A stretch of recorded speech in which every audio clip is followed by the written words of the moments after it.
Hey everybody, how's it going? Welcome to NoDQ&A video, episode number 625, right here on NoDQ.com, as well as the YouTube channel and NoDQ&A videos affiliate, ringsidenews.com. This will be an extended edition of NoDQ&A video, as I do every 25 videos. Got a lot of your questions here from spring.me/AaronRift, and some questions that I don't normally answer on video. So this will be an interesting edition today. And if you enjoyed today's video, please share it. Please share it on Facebook, Twitter, tell a friend, anybody you know who watches wrestling. Have them check out NoDQ&A video and help spread the word about NoDQ&A video. I really appreciate all the support from you guys in regards to spreading the word and watching the videos in general. Whether it's your 625th video or your first video, I just want to say thank you to everyone out there for watching today. Let's get started now with the first one from DJ Barry Booster. Hey Aaron, could you see Sting wrestling at Summerslam to get a win for himself? That way, if he fights Undertaker at WrestleMania, he can put over Undertaker without his whole career in WWE being all losses. I actually think that this is a really good idea.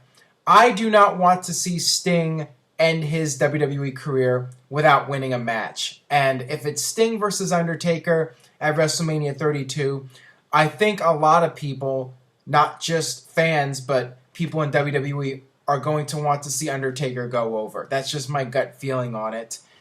But I do not want to see Sting lose that match without having any wins in WWE. So I think it would be a good idea to put Sting in a match at SummerSlam, and you could even do two matches with Sting. Do one at SummerSlam, do one at the Royal Rumble. Why not? If the guy can go, get those dream matches out there. You can do Sting versus John Cena. You can do Sting versus Randy Orton. And there's probably a few other possibilities as well. Why not take advantage of that while you have Sting available? There's several dream matches you can do with Sting. To me, it would be a great way to boost up SummerSlam as well and make SummerSlam all that more special to have Sting wrestle in WWE and wrestle on that card. So I'm all for it.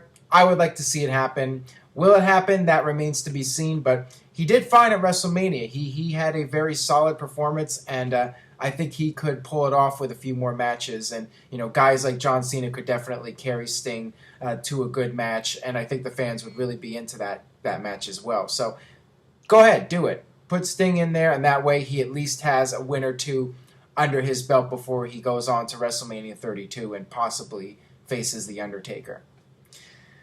All right, this one comes from Dare to Ziatan. Yo, Aaron, do you see Daniel Bryan retiring this year and being inducted into the Hall of Fame next year? Well, right now, I think it's too early to speculate on a possible Daniel Bryan retirement. We just don't know exactly what's going on with him. I would be surprised if he completely retired from wrestling, but then again, we saw what happened with Edge, and a lot of people are comparing Daniel Bryan to Edge. And this might be a chronic issue with Daniel Bryan. He might keep getting hurt. But on the other hand, until we know 100% what's going on with him, it's too early to say if he's going to be retiring anytime soon. I do think it's good that he's taken some time off and WWE's not forcing him to be on television every week. So clearly something's going on. The fact that he's IC champion and he's not on television, I mean, there is something going on, and WWE's having it taken care of. Now, let's just say, for argument's sake, if Daniel Bryan does retire this year, I think I would want to wait a little bit before putting him into the Hall of Fame. I know Edge went in right after retirement, but for WrestleMania 32, you're most likely going to have Undertaker and or Sting going into the Hall of Fame, and that would be enough by itself. So if Daniel Bryan retires this year, I would go with 2017 or 2018. I wouldn't do it immediately following his retirement. Got this question here from Adam Illusion. Hey Aaron, with Daniel Bryan working with nagging injuries and assuming Kane does turn face, do you see a possible Team Hell No reunion? Cutting Bryan's workload in half may be the best solution at this time. That is a very good idea. If Daniel Bryan is close to 100%, but not the way he used to be, that might be a good way to utilize not only Daniel Bryan, but Kane as well. Reform that tag team, which was very popular, and that way Daniel Bryan doesn't have to do as much of the work. He can do tag team matches, and he can be more protected in that environment. So I think that would be a very solid idea, and it may very well happen if Kane's turning babyface in the near future. He's only going to work with Seth Rollins for so long, so what do you do after that?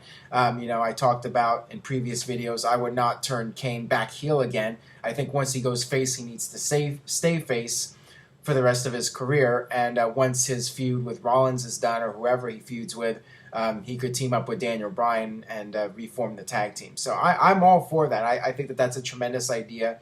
If Daniel Bryan can still go, but they want to play it safe with him and not have him take too many risks, that would definitely be a very productive idea to have him team up with Kane again.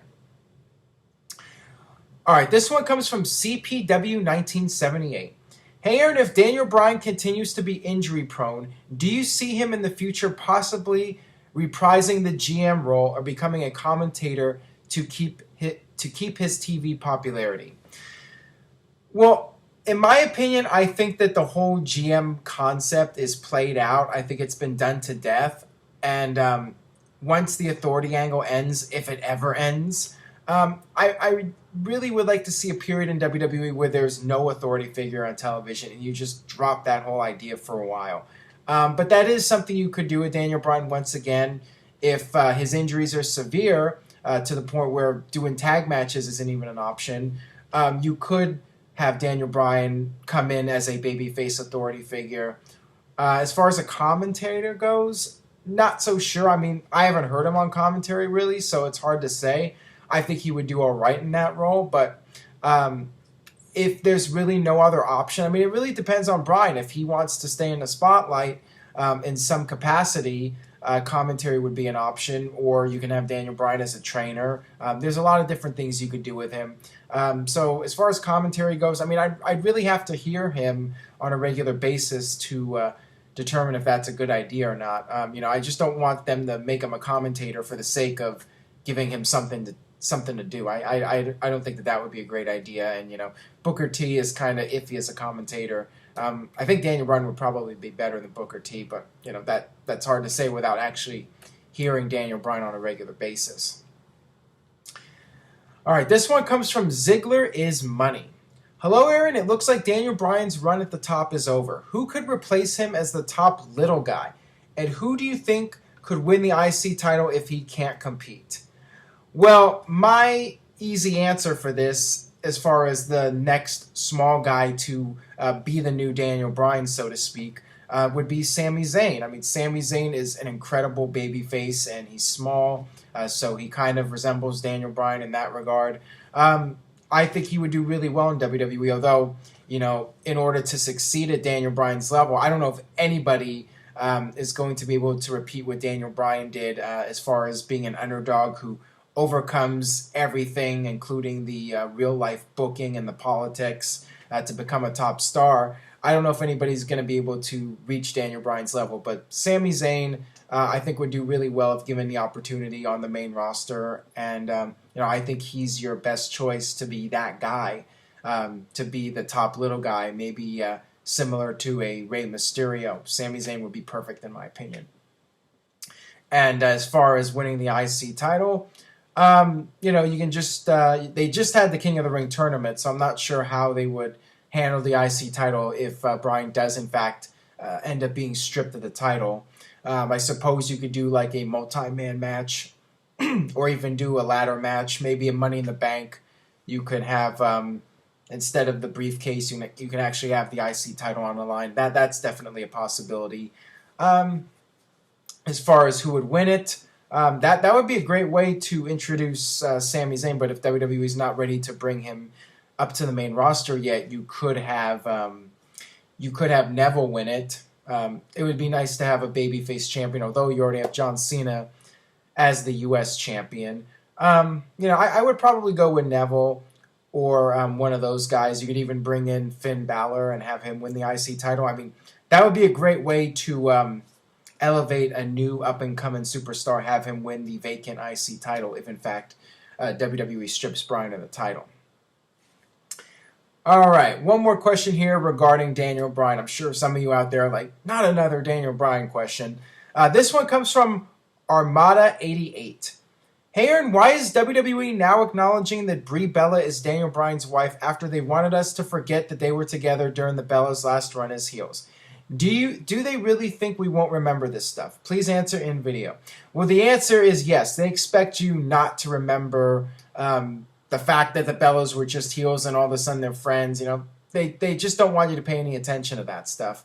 And I guess now that the Bellas are baby faces just completely out of nowhere, it's fine to mention Daniel Bryan being her husband. I mean, there's no problem with that now since they're all baby faces. The whole thing is stupid, but you know, WWE does whatever they want, and they don't really pay attention to logic. I've talked about this so many times.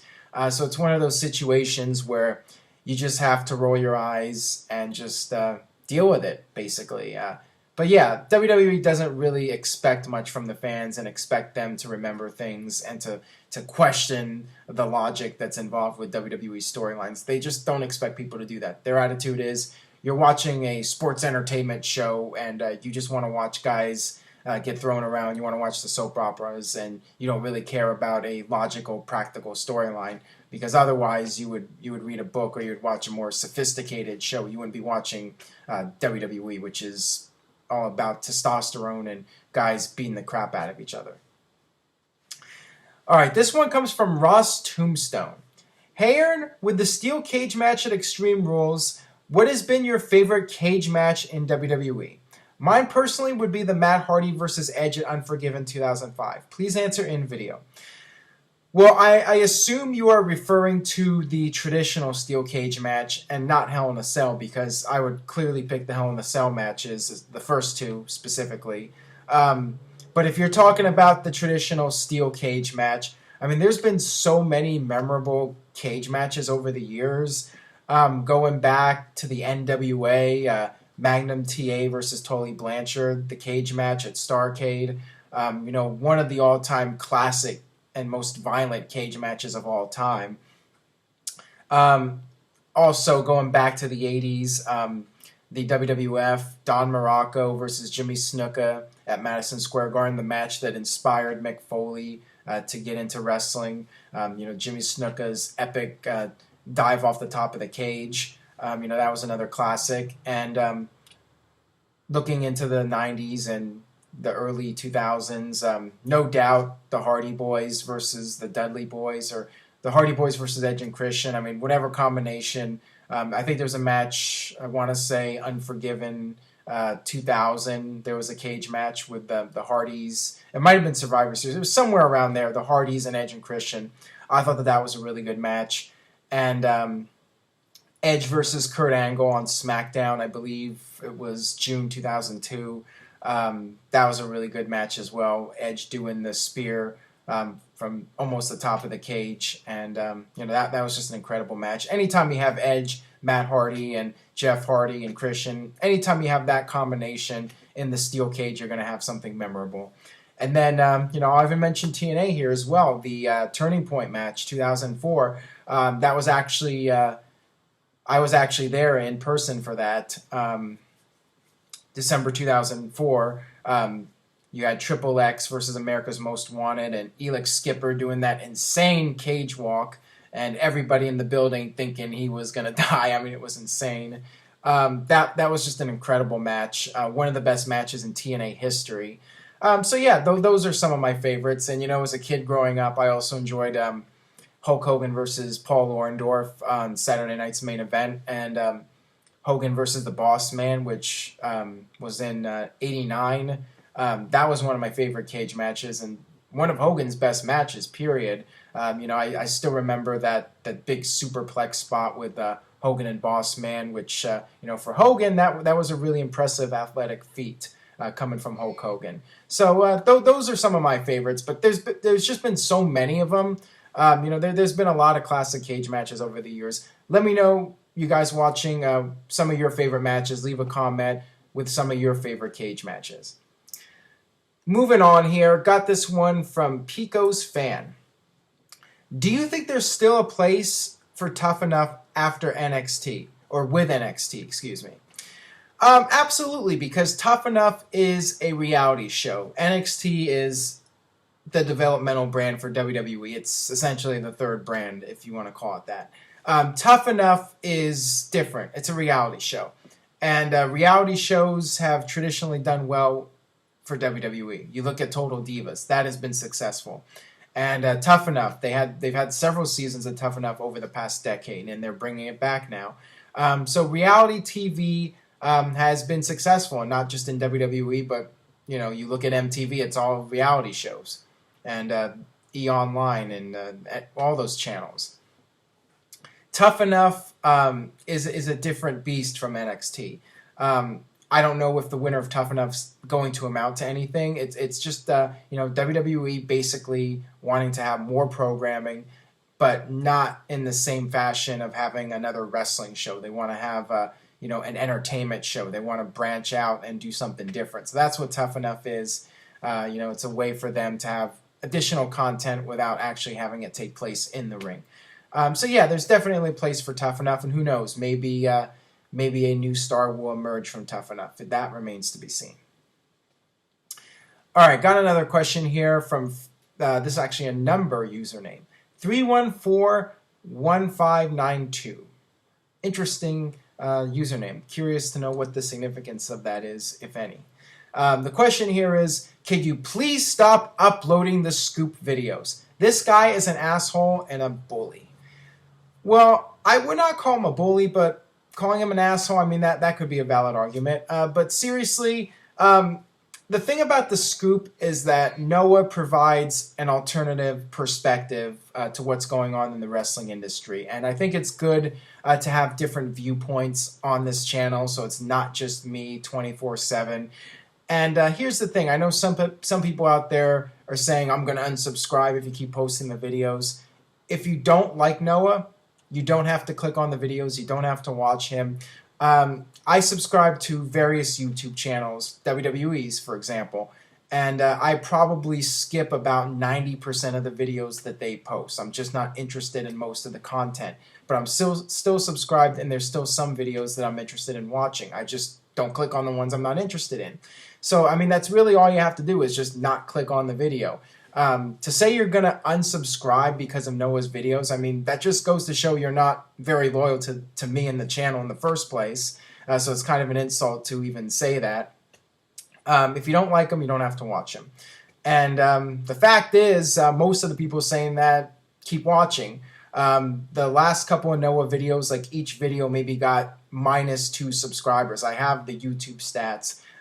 Literally 2 or 3 people unsubscribe per Noah Donish video, and he generates thousands of views. So thousands of people are watching, and maybe a couple are annoyed enough with it that they unsubscribe. But those people, if they're going to unsubscribe for that, they're not that loyal in the first place to the channel. So whatever. Anyways, that'll wrap it up for this extended edition of NoDQ&A video. Thank you guys so much for watching. I really do appreciate everyone out there that is loyal to the channel and keeps up with it and spreads the word.